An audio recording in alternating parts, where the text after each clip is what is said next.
하버드 대학이 최고의 강의실을 전 세계에 개방했습니다. 20년 연속 하버드대 최고의 명강의, 책 읽는 밤이 선택한 오늘의 책, 마이클 샌델의 정의란 무엇인가입니다. 정치학 교수 김민전, 철학저술가 강신주, 문화평론가 이명섭, 변호사 강진영, 그리고 열혈 독자들이 책 이야기 함께 나눕니다.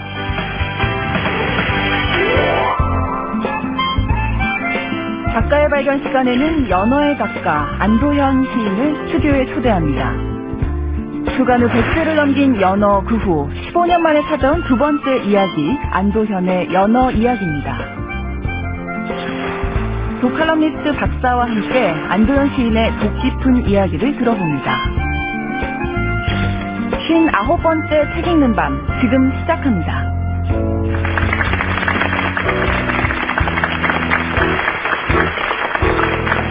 매년 여름이 되면 서점가에는 추리소설이나 공포소설이 정력을 하게 되죠. 그런데 엉뚱하게도 올해는요, 인문학 책 한 권이 서점가에 그야말로 돌풍을 일으키고 있습니다. 자기개발서와 소설을 제치고 베스트셀러 1위로 올라간 마이클 샌델의 정의란 무엇인가, 책 읽는 밤에서 선택한 오늘의 책입니다. 인문학 책이 베스트셀러가 되는 건 사실 이례적인 일이라고 할 수 있겠는데, 이 수많은 독자들이 이 책을 읽는 이유에 대해서 먼저 장진영 변호사께서 잘 아실 것 같아요. 요즘 책들이 제목들이 너무 선정적이고 한눈에 주의를 확 잡아끄는, 그렇죠, 그런 제목들이 많은데, 이런 고전적인 제목이 오히려 요새는 눈에 더 띈다, 이런 얘기도 있었고요. 네. 또 어떤 분은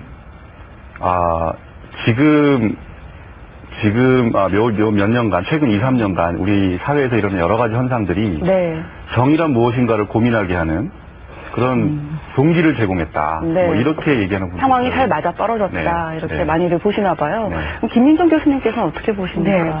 지금 제목이 고전적인 게 오히려 관심을 끌게 했다, 이런 말씀하셨는데요. 사실 우리 대학교 때 그 교양 수업 시험을 보게 되면 항상 정치란 무엇인가, 학이란 무엇인가, 정의란 무엇인가, 이런 거 참 많이 있었는데요. 이 제목을 보면서 아주 오래된 기억을 되살리게 되는 그런 효과도 있었고요.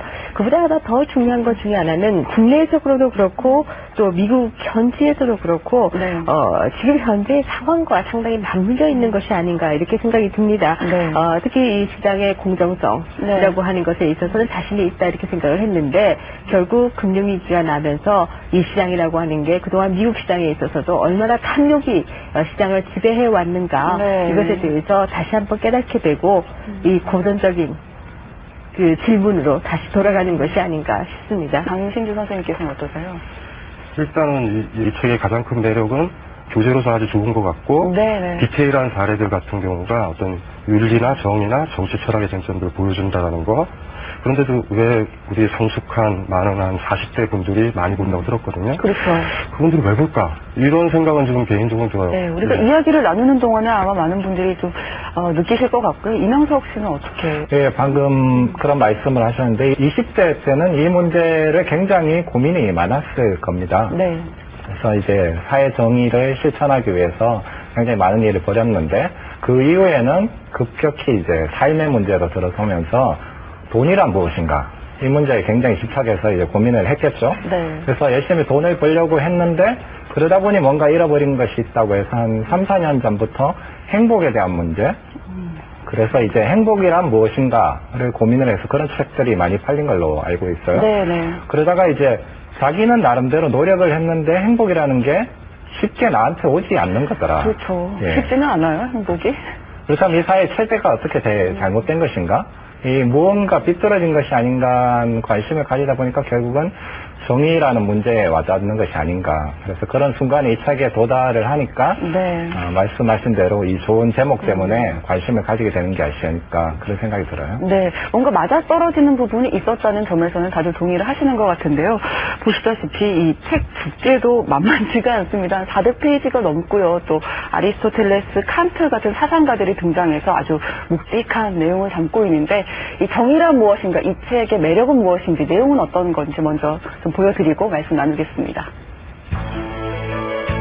하버드 대학의 정치 철학 강의실, 마이클 샌델 교수가 학생들에게 묻습니다. 정의란 무엇인가? 20년 연속 하버드대 최고의 명강의로 꼽히는 정치 철학 수업. 그 열정적인 강의를 담은 책, 마이클 샌델의 정의란 무엇인가입니다. 저자 마이클 샌델은 27살에 최연소 하버드대 교수가 됐습니다. 이후 30년 동안 강의한 정의 수업을 바로 이 책에 옮겨 적은 거죠. My name is Michael Sandel, and over the years, thousands of students have joined me for an ongoing debate about the moral decisions we face in our everyday lives. This is a course about justice, and we begin with a story. 마이클 샌델은 정의가 무엇인지 묻기 위해 먼저 도덕적 딜레마 상황을 제시합니다. Would it be just to torture the suspect to get the information? Do you think that a person with a bad parent owes them less? Is it all right to steal a drug that your child needs to survive? 책은 그 답을 찾기 위해 먼저 과거의 위대한 학자들에게 눈을 돌립니다. 사회적 행위의 목적을 역설한 아리스토텔레스, 인간의 존엄성과 동기를 옹호한 이마누엘 칸트, 최대 다수의 최대 행복을 얘기한 제레미 벤담 등이 그들이죠. Do you think Bentham is wrong to add up the collective happiness? I don't think he's wrong, but I think murder is murder in any case. Well, then Bentham has to be wrong. If you're right, he's wrong. Okay, then he's wrong. All right. Thank you. Well done. 마이클 샌델의 강의는 지금껏 당연하게 여겨온 것들에 대해 의문을 제기합니다. 그리고는 다시 묻습니다. 정의는 무엇이냐고 말이죠. 지난 수천 년간 논쟁을 벌여왔지만 우리는 아직 답을 알지 못합니다. 그렇다면 답도 없는 질문을 왜 자꾸 되풀이할까요? The reason they're unavoidable, the reason they're inescapable is that we live some answer to these questions every day. 정답은 없지만 다행히 정답을 찾는 방법은 있습니다. 저자는 정의가 무엇인지 이해하는데 세 가지 시각이 있다고 말합니다. 첫째는 행복, 둘째는 자유, 셋째는 미덕이죠. 이 세 가지 시각은 정의와 어떻게 연관되는 걸까요? 정의가 무엇인지 찾아낼 수 있을까요? 지금부터 그 열정적인 강의에 동참해 보시죠. 마이클 샌델의 정의란 무엇인가입니다. 네, 정의란 무엇인가 이 책을 우리 혈독자 여러분들은 어떻게 읽으셨을까 함께 한 줄 서평 좀 나눠보는 시간 갖도록 하겠습니다. 먼저 어떤 분이 좀 설명해 주실까요? 네, 저기 여성분께서 한 줄 서평 좀 보여주시죠. 네. 잘 나눠야 잘 살 텐데 그 잘을 잘 모르겠다. 이런 말씀이시죠? 책을 읽으면서 되게 다양한 철학자들이 나오잖아요. 네. 이렇게 다양한 주장들을 읽었을 때 다 맞는 것 같아요. 그렇죠. 네. 또 다시 읽으면 또 다 틀린 점도 있고. 예. 그래서 새삼 느낀 게 정말 정의를 구현하는 게 그 과정도 힘들지만 또 시작하는 것 또한 굉장히 어렵다라는 생각을 하게 되었습니다. 네. 먼저 우리 사회 내에 인권을 존중하는 인권을 존중하는 사회 구조로 개편돼야 되고 무엇보다 개인의 자유를 존중하지만 네. 보장하지만 또 한편으로는 사전적인 분배와 또한 사전적인 평등을 보장해주는 네. 이런 그 정의론, 그 롤스의 정의론이 우리 사회 내에 의식화되고 제도화 됐을 때 네. 그래야지 이 지금 저자가 말하는 그 도덕적인 자문자답이나 미덕을 강조할 수 있다고 봅니다. 네, 알겠습니다. 패널분들 옆에 자리를 좀 마련해 드려야 될 것 같아요. 아주 말씀을 해주셨는데요. 한 분 한줄 서평 이야기 좀 더 들어보도록 하죠. 반대편에서 들어볼까요? 예, 말씀해 주시죠. 정의라는 것도 결국은 그러니까 인간의 가치 판단이잖아요. 그래서 그거 자체가 이제 뭐 절대적인 가치가 아니라 상대적인 가치구나라는 생각을 많이 했습니다. 네. 고맙습니다. 이렇게 혈독자 여러분들의 한 줄 서평 함께 나눴는데요. 이 책에서 정의에 대한 다양한 이론이 나오는 만큼 아마 다양한 의견도 있었던 것 같고 가치 판단이라서 참 어렵다 이런 면들도 있었던 것 같습니다. 그래서 이 책에서도 보면요. 이 정의를 뭔가 살펴보기 위해서 세 가지 바로 시각을 제시를 하고 있습니다. 하나 좀 따라가면서 이야기를 해보도록 할 텐데요. 먼저 민주주의 사회니까 좀 더 많은 사람들이 행복한 것이 정의가 아니겠느냐 이 얘기부터 시작을 하고 있죠. 바로 다수의 행복에 대한 얘기입니다. 공리주의 이야기입니다. 네, 그렇습니다. 저희 이미 중학교, 고등학교 사회 시간에 참 많이 외웠던 얘기인데요.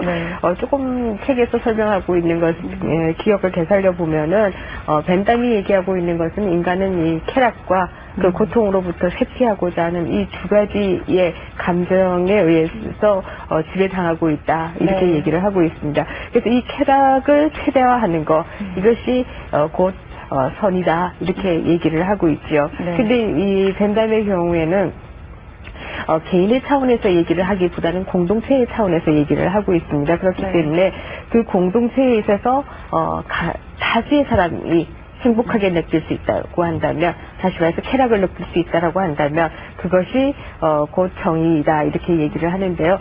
이제 시대가 많이 지났기 때문에 오히려 그분의 단점들이 지금은 많이 드러나고 있는 시대다 이렇게 보이고 아마 그런 데에 대해서 얘기들을 많이 해주시지 않을까요? 장기영 변호사님 어떠세요? 공리주의. 벤담의 공리주의가 말이죠. 우리 헌법에 굉장히 노골적으로 반영되어 있는 거 아십니까? 우리 헌법에는 모든 국민의 행복을 추구할 권리를 가진다라는 조항이 있습니다. 그죠? 공리주의하고 비슷하죠. 그죠? 행복을 추구할 권리. 국가는 국민의 행복을 증진시킬 의무가 있는 거죠. 그렇게 되면. 공리주의가 적용될 수 있는 부분이 아닌가 이런 생각이 드네요. 근데 이제 이 책 보면 그 기관사의 딜레마라는 테마가 있는데 기관차가 가고 있는데 저 앞에 한쪽 선로에는 5명의 인부가 있고 있어서 그냥 가면 5명을 치일 건데 돌리면 오른쪽 선로로 가는데 거기는 1명이 있다. 1명의 인부가 있다. 그때 기관사가 틀어가지고 1명을 이제 치었을 때 이 사람은 공리주의적인 입장에서는 칭찬받아야 한다. 그게 맞다고 보는 거죠.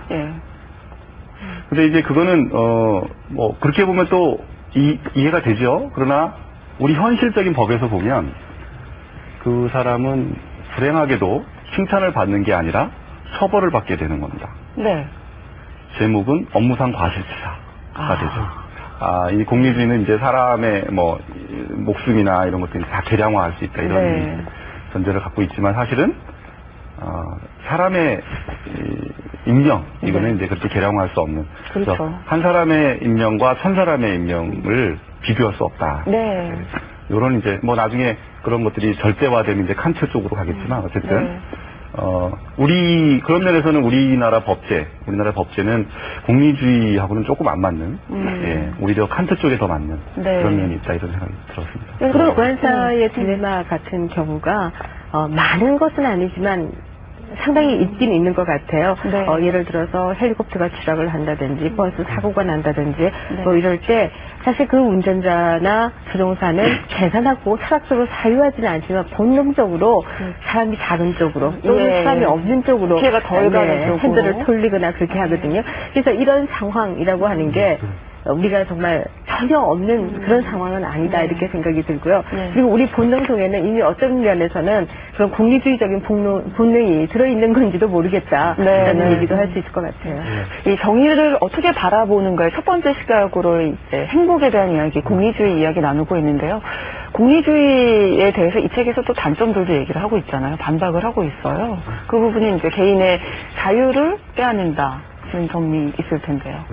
벤담의 논의 보면은 윤리와 정의와 정치에 대한 문제를 경제학으로 마지막에 환원을 해버려요. 근데 우리가 살아갔었을 때는 그런 경제 문제 말고 아까 얘기했던 저 사람이 가난하던 노숙자든 힘이 없던 하나의 소중한 생명으로 인격적으로 대우하는 것들이 존재를 해야 되거든요. 우리의 가장 큰 문제는 사람들을 그렇게 계량화해서 본다는 게 우리의 문제잖아요. 근데 까친구나 누구나 다른 사람들을 한 사람 한 사람을 인격으로 안 보잖아요. 칸트가 인격주의라고 했던 것들이 그 정신을 사실 가지고 있는 건데 공리주의 한계는 사실 그런 데 있어요. 그러니까 저 인간이 누가 중요한 거야? 5명이냐 1명이냐 5명 선택하자. 너무 계량화시켰다. 계량하다. 이제 칸트 이야기가 나왔으니까 이제 두 번째 시각으로 넘어가 보겠습니다. 그 자유에 대한 얘기인데요. 정의와 자유가 어떻게 연결이 된다고 보세요? 칸트를 읽으면서 굉장히 재밌었던 게 동기를 굉장히 강조를 하고 있습니다. 결과가 아무리 좋다고 해도 동기가 나쁜 것이면 안 된다. 동기가 좋아야 한다. 이런 얘기를 하고 있는 거죠. 예를 들면 제가 이 선생님을 한때 쳤는데 근데 결과적으로 거기에 있던 모기가 떨어졌다. 한다면 굉장히 좋은 일이잖아요. 그러나 저의 마음속에는 아니 무슨 이런 소리를 하고 있어 라고 한다면 사실은 아니신 거죠 지금. 사실은 아닙니다. 그렇다라고 한다면 그것은 선한 것은 아니라는 거죠. 그래서 이 칸트에 있어서는 결국 결과보다도 더 중요한 것이 동기다 이렇게 얘기를 하고 있는데요. 제가 또 이 정치학을 하는 입장에서 본다라고 하면 동기도 줘야 되지만 결과도 줘야 되거든요. 사실 우리 사회 현상에서 많이 보게 되면 좋은 동기를 가지고 있는 것인데 우리가 뭐 영어로는 그 의도하지 않은 결과다 이런 얘기를 표현을 하고 있는데요.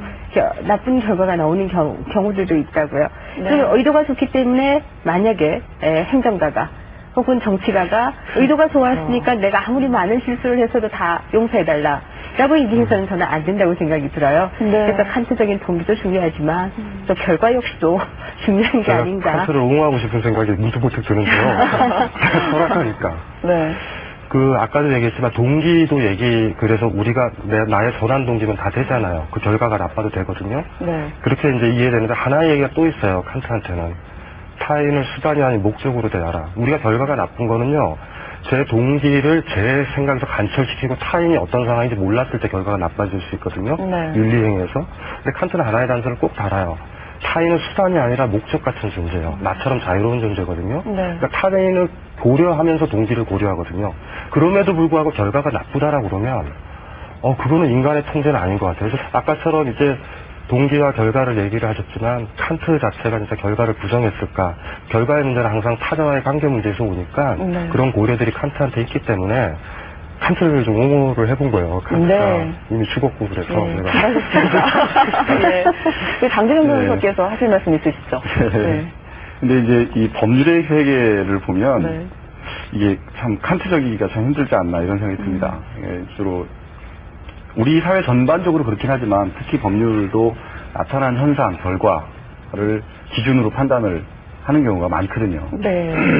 아까 이제 김 교수님 모기 잡은 얘기를 말씀하셨는데 이제 우리 형법 세계도 그런 예가 있습니다. 유리창을 던지고 싶어 깨고 싶어서 돌을 던져서 깼어요. 근데 마침 그 안에 연탄가스가 가득 차 있어서 그 깨진 유리 때문에 그 안에 있는 사람이 살아났어요. 이 사람은 유리 깬 것에 대해서 처벌을 받아야 될까요? 받지 말아야 될까요? 사법 세계에서도 칸트적 원칙은 관철되는 것 같아요. 근데 거기 하나에 다른 제3자가 봤을 때 증명할 수 있는 그 동기를 증명할 수 있는 증거가 있냐 없냐의 문제니까 그게 한계인데요. 그러니까 동기 고려하는 건 참 좋은데 현실적으로 동기를 입증할 방법이 굉장히 적다는 거죠. 그래서 저도 법정에 가면 이 사람 불쌍한 사람이다. 이 동기가 그렇지 않다. 열심히 변호를 합니다. 변호사 입장에 있을 때 열심히 변호를 합니다. 그런데 받아들여지는 경우는 거의 없습니다. 그게 객관적으로 증명되기가 어려워요. 내심의 영역이기 때문에. 그러니까 그게 또 이게 현실의 한계가 아닌가. 이 정의를 보는 두 번째 시각 자유를 이야기하고 있는데 우리가 그 정의의 여신이라는 게 갑자기 떠오르는데 왜 두 눈을 가리고 한쪽에는 칼이고 한쪽에는 이제 겨울이 있습니다. 평등에 대한 얘기를 또 안 할 수는 없을 것 같아요. 평등에 대해서 또 많이 좀 생각하시는 부분이시잖아요. 헌법재판소에 오는 많은 사건들이 평등권을 침해했다. 이런 주장을 하면서 오는 사건들이 굉장히 많이 있습니다. 그 군 가산점, 그것도 보면, 여자나 장애인, 여성들이나 장애인들이, 그 군대를 갔다 온 남자들에 비해서 지나치게 차별을 당한다. 이런 거를 하면서 주장을 하면서 이제, 헌법소원을 제기를 하고 있죠. 근데 우리 헌법에서 말하는 평등은, 우리가 평등을 이제, 헌법에서는 기계적 평등, 실질적 평등, 이렇게 구분을 합니다. 그래서, 모든 사람한테 균등하게 하는 것은 기계적 평등인데 그런 기계적 평등을 헌법에서 얘기하는 것이 아니고 실질적인 평등. 같은 것은 같게, 다른 것은 다르게 대우하는 것이 실질적인 평등이다. 그래서 우리 헌법에서 요구하는 평등은 실질적인 평등입니다. 그래서 다른 것이 있음에도 불구하고 똑같이 대우하라라는 명령을 하고 있는 건 아니고요. 이제 그런 면에서 우리 헌법재판소에 가는 많은 사건들이 평등권 침해 여부를 심사를 하고 있는 거죠. 그래서 이제 평등권 침해다라고 판단되는 경우도 있고 아니다라고 판단되는 경우도 있고. 이 책에서도 아마 그 부분 나온 것 같아요. 무지의 장막을 없애고 보라. 그렇죠. 지금 변호사님께서 그 평등권 침해 문제로 가장 많이 되는 게 군 가산점 문제다 이렇게 말씀하셨는데요. 사실 이거는 남녀가 아주 분명하게 갈리는 이슈인 것 같아요. 그렇죠. 여성의 경우에는 자신의 아들이 취직할 나이에 있는 아들을 가진 여성이 아니면 대부분 이 문제에 있어서는 반대를 하고요. 또 남성은 이 부분에 대해서 아주 절대적으로 찬성하는 이슈인데요. 꼭 그러지만은 않습니다. 모든 남자들이 찬성합니다. 물론 아주 성격적인 남성들도 있습니다만.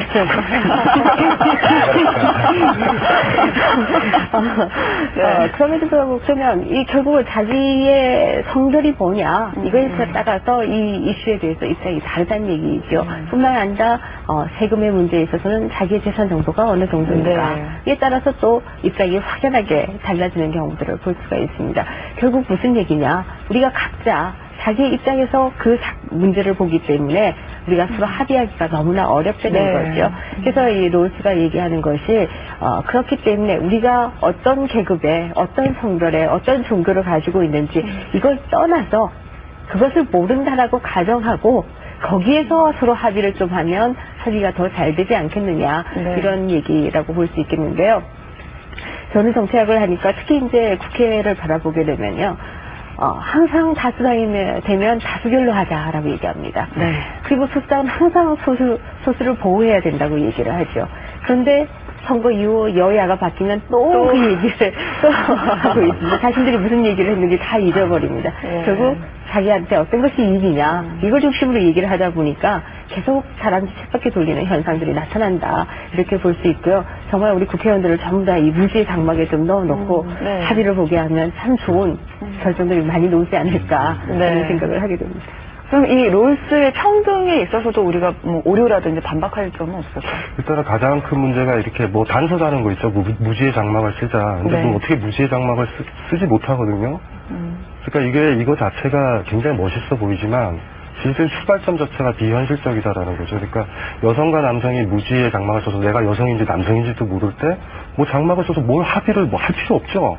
그냥 가만히 있으면 돼요.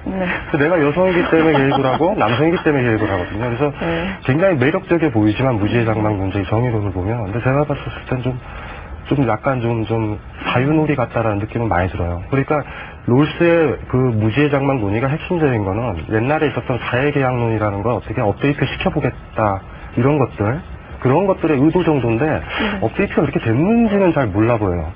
왜냐하면 아까도 제가 반복을 드리지만 남성과 여성의 그런 군가산점 문제 같은 경우는 남성과 여성의 입장이 첨예하게 부딪히면서 그것에 대한 상호이해로 풀릴 문제지 갑자기 두 사람이 난 남성도 아니야 여성도 아니야라고 되면 뭘 합의를 하죠? 과연 문제가 해결될까? 그 부분은 모든 사람을 정말 무지의 장막 속에 집어넣고 하자 이런 얘기는 아닌 것 같고요.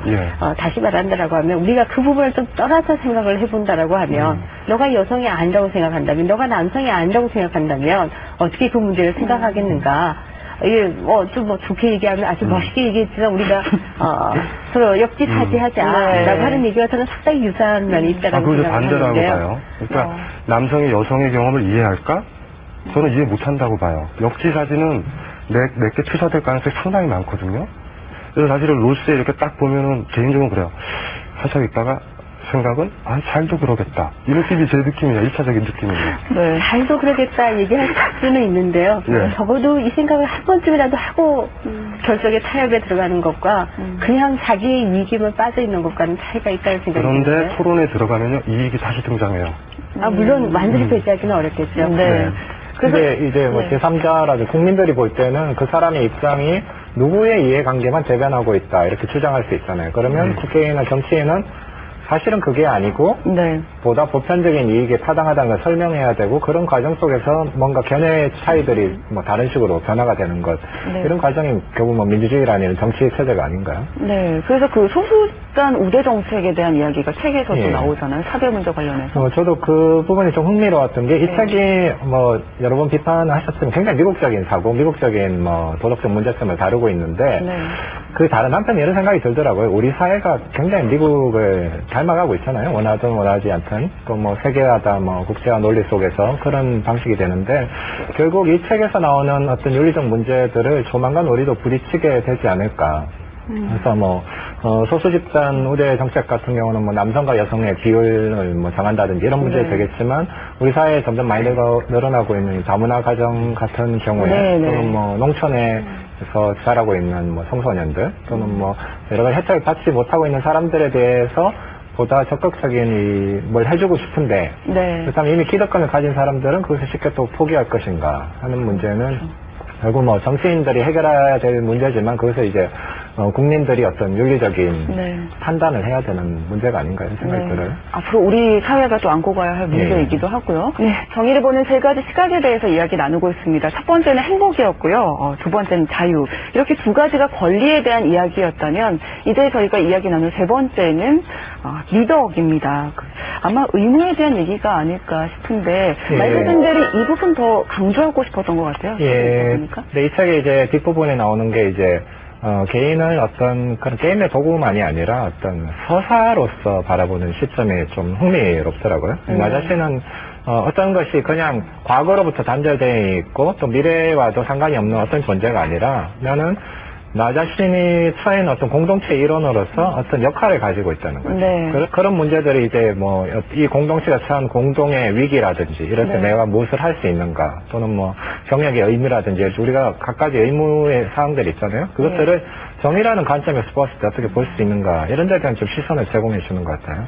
근데 제가 이제 이 책을 딱 보고서 이 미국 영미, 특히 미국 윤리학계가 공동체주의로 가는 거는 미국이 지금까지는 자유방임, 개인의 자유 가지고 진짜 승승장구했잖아요. 너무 잘 살았죠. 잘 사는 집안에서는 누가 책임을 지거나 이런 문제는 나오지도 않아요. 너무 잘 되니까. 근데 갑자기 금융위기에서부터 붕괴가 오니까 갑자기 이제 누군가 책임을 지니까 정의가 뭐냐, 누가 옳으냐, 금융위기는 누가 잘못했냐 이 문제가 나오면서 애초에 사람들이 지금 이기적이고 개인적으로 따지기 때문에 이 문제가 벌어진다. 그래서 굉장히 보수적인 어법이 나온 거죠. 공동체, 예전에 서부시대 때 미국 사람들이 강조했던 가치들 있죠. 서로 도와주고 협력하고 이런 것들. 책에 보면은 케네디 대통령 좋아하는 거 아시죠? 그 사실 너무나 어떻게 보면 인디언들한테는 야만적인 공동체 규범일 수도 있었는데 갑자기 그 보수화되는 느낌들을 많이 받았어요. 그래서 어쨌든지 간에 이 샌델의 이 책이나 미국에서는 개인주의가 이제 더 이상은 안 된다. 시장에 맡겨두는 정신, 개인이 자유롭게 이익 추구하는 걸 냅둬서는 안 된다. 그러니까 이미 딱 보면서 제가 드는 게 미국이 끝났구나. 그 느낌이 일단은 들었어요. 이제는 그냥 공동체로 한번 묶어보자. 예전에 그렇게 자유를 구가했고 많은 사람의 기회의 땅이었던 그곳이 강한 공동체주의라는 정신을 다시 살려내는 거. 그래서 여기서 보면 이제 오바마 대통령이 취임했었을 때도 그 공동체 정신이라든가 미국인의 가치 뭐 이런 것들 강조했잖아요. 그러다 보니까 어떻게 얘기해 본다라고 그러면 이 책 자체는 지금 현재 미국 사람들의 조바심들 그리고 앞으로 미국에 태어날 아이들을 힘들게 갈 거니까 각자 공동체적 미덕을 함양시키는 식으로 가야지 된다라는 거죠. 이제는 부가 그렇게 우리가 창출도 못하고 그런 어떤 미래에 대한 조바심도 이 책에 있거든요. 그래서 사실 제목이 재밌어요. 정의란 무엇인가. 누누이 강조드리지만 정의는 개인의 윤리의 문제는 아니거든요. 공동체의 공동선의 문제거든요. 그러니까 사실 이미 그걸로 샌델은 얘기를 다 한 것 같아요. 제목으로. 제가 샌델을 조금 옹호하면서 이야기하는데 저도 뭐 불만이 있는 대목이 없는 것은 아닌데요.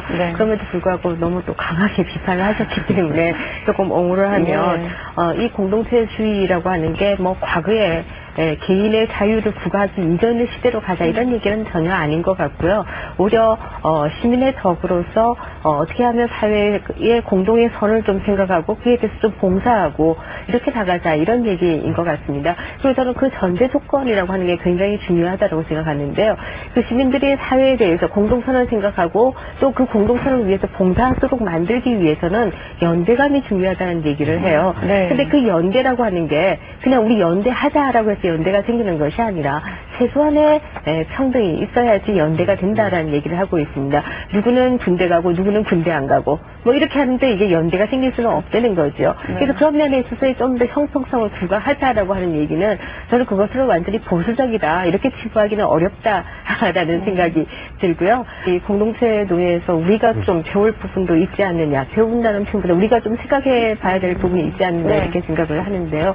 사실 우리가 선거가 있을 때마다 맨날 하는 얘기가 어디에 다리를 건설해주겠다, 어디에 뭐 공업 입지를 만들겠다, 어디에 뭔가를 만들겠다. 항상 정부가 뭔가를 해주겠다라는 얘기를 하면서 선거를 치르게 되는데 그게 결국은 우리의 부담으로 들어오고 우리 미래 세대의 부담으로 들어오는 것을 우리가 번번이 보고 있는데요. 우리 선거 때 우리 다 같이 무엇을 좀 할까?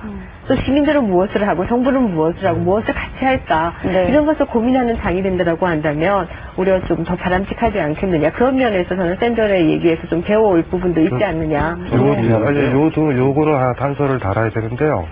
우리는 공동체주의가 너무 만연한 나라에 나쁜 식으로 학연, 혈연, 지연, 어떤 당 우리가 지금 봤었을 때 이렇게 선생님 얘기 들어보면 우리가 굉장히 리버럴하고 합의 보고 그 미국적 조건이 될 것 같은데 우리 사회에서 공동체주의가 다시 들어온다면 저는 굉장히 사실은 이걸 좀 저항해야 되겠다는 생각이 들거든요. 우리 너무 강하잖아요. 다 느낄 거예요. 우리는 그냥 어떤 상황에서 내가 살았던 그 이유 하나만으로 아주 강하게 그 안에 들어가 있잖아요. 그리고 아직도 우리는 조선조 시대 이래로 공동체주의 약간 미덕을 강조했던 그거에서 아직도 자유롭지 못한 나라예요. 그래서 우리 사회에서 만약에 공동체주의가 그냥 들어온다면 아직 우리는 공동체라는 것들을 우리가 꾸려나갈 공동체를 각자 개인의 자유로운 그런 고민들 속에서 마련할 단계는 아직 아닌 것 같아 보여서 잘못하면 우리 사회가 보수화될 수 있는 위험도 있다라는 생각 때문에 제가 샌들 입장을 자꾸 좀 학연, 혈연이 공동체주의다 이런 말씀하셨는데 저는 그 부분은 조금 다르게 생각을 합니다. 학연이나 혈연이나 이런 것에 의해서 움직이는 것은 아주 전근대적인 그러한 집단주의다. 저는 오히려 이렇게 얘기를 하고 싶고요. 여기서 얘기하는 공동체는 소집단의 공동체를 얘기하는 것이 아니라 전체의 공동체의 선을 좀 생각해보자. 이런 얘기로 이해를 해야 되는 것이 아닌가 싶습니다. 네, 이 정의를 보는 세 가지 시각에 대해서 저희가 차근차근 이렇게 이야기를 나눠봤습니다. 그렇다면은 제일 첫 번째 질문으로 다시 좀 돌아가고 싶어요. 정의란 과연 어떤 건가? 어떤 겁니까? 어떻게 말씀하실 수 있을까요?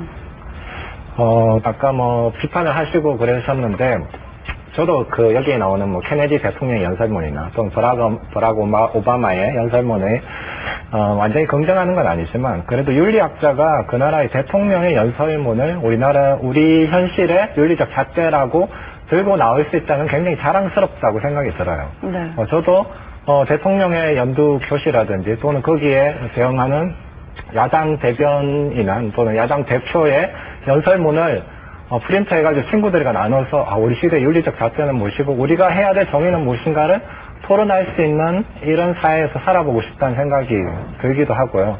그래서 어떻게든 우리가 이 정의란 무엇인가 많은 사람들이 공감을 하고 공유하고 있는 많은 정의들이 어떻게 현실화될 수 있는가 하는 것들을 계속 좀 고민하게 하는 그런 책인 것 같아요. 네, 장진우 변호사님 어떠세요? 정의가 어떤 겁니까? 우리 민법에 보면 선량한 풍속 기타 사회 질서라는 말이 있어요. 네. 그거에 위반되는 계약은 다 무효입니다. 무효. 우리 책에 나오는 대리모 계약 이런 거. 네. 우리 법제에서는 고민할 필요가 없습니다. 그냥 다 무효입니다. 그냥. 근데 책에서는 고민을 했지만. 근데 그런 선량한 풍속 기타 사회 질서가 대체 뭐냐? 네. 이게 바로 이제 또 정의가 무엇이냐의 다른 표현일 것 같은데요. 그런 것들은 시대마다 다 변해왔습니다. 지금 계속 변하고 있고요. 앞으로도 변할 겁니다. 고민하는 이런 것들이 뭘까를 고민하는 이런 자세나 노력들이 굉장히 소중하다 이런 생각이 듭니다. 네, 김인덕 교수님. 네, 저 앞에서 사실 그 샌들을 상당히 옹호했는데 저도 불만이 있거든요. 네. 그래서 조금 얘기를 드리면요. 시민의 공공선, 시민의 미덕, 이런 부분에 대해서 저희가 고민은 분명히 해야 된다고 생각하는데요. 그것을 기르고, 주도하는 주체가 누군가, 이 부분에 있어서 샌들은 국가가 시민의 미덕을 기르도록 해야 된다, 이런 부분이 나오는데요. 저는 그 부분은 전혀 동의를 할 수가 없습니다. 오히려 그 부분은, 시민사회 내부에서 자체적으로 돼야 될 부분이 아닌가, 이렇게 생각이 되고요. 특히 국가라고 하는 것이, 샌들의 경우에는 도덕의 문제까지도 개입을 해야 된다, 이런 말이 나오는데요. 네. 저는 그것은 정말로 위험할 수 있다라고 생각을 합니다. 국가가 사실, 우리는 정의를 집행하고 정의롭기를 바라지만 국가가 가지고 있는 부도덕함, 그거 역시도 또 우리가 가지고 있는 현실이기 때문에 국가가 우리의 생활의 영역에 있어서 너무 많은 부분을 개입한다고 하는 것은 또 동의하기 어려운 부분도 있다, 이렇게 말씀드리겠습니다. 네, 끝으로 강 선생님. 아까도 얘기했지만 어쨌든 이 책은 정의의 고전적 정의만 안 잊어버리면 일단은 그렇게 어렵지 않은 책인데 갑자기 어느 선생님 사례가 하나 생각나요. 선생님 아이가 너무 지체부자율자라서 네. 선생님이 이제 돌아가시면 이 아이 돌볼 아이가 없고요. 그래서 몇 번 한강에 데리고 가서 진짜 그렇게 한 번 갔다 이러거든요. 네. 어려운 선택을 하고. 예. 근데 이제 정의라는 게 사실은 그렇게 어렵지는 않고요. 그 선생님이 편하게 돌아가시면 되거든요, 우리 사회가. 그래서 그 아이가 어떤 아이가 최악의 조건이라고 해도 살 수 있으면 되거든요. 네. 그래서 공공선이 뭐 해야 될까? 우리의 이해관계를 떠나서 더 많은 인간과 후손들에 대해서 생각을 좀 해봤으면 이 책을 통해서 그게 제 바람입니다. 네. 오늘 이렇게 정의에 대한 여러 가지 이야기 나눠봤는데요. 이제 정의란 무엇인가?